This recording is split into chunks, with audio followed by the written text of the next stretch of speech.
Wapendwa taifa la Mungu, tumsifu Yesu Kristo. Karibuni tena katika siku yetu ya 7 kutafakari novena yetu ya Mtakatifu Yohane Bosco.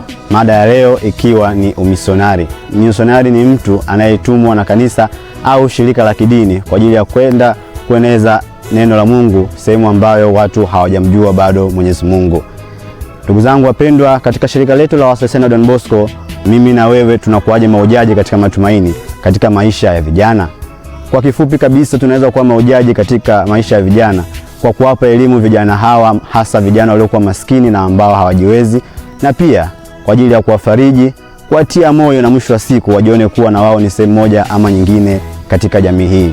Mtakatifu Yohane Bosco aliwatumia watoto wake wa Salesiano Don Bosco kwa ajili ya kuwatuma vijana hawa ili wamjue Mungu, wampende. Na katika safari yetu ya kimisionari tunaaswa kuwa na upendo na unyenyekevu katika maisha ya vijana. Niwatakieni nyote sherehe njema na maandalizi mema ya Mtakatifu Yohane Bosco, baba, mwalimu na rafiki wa vijana.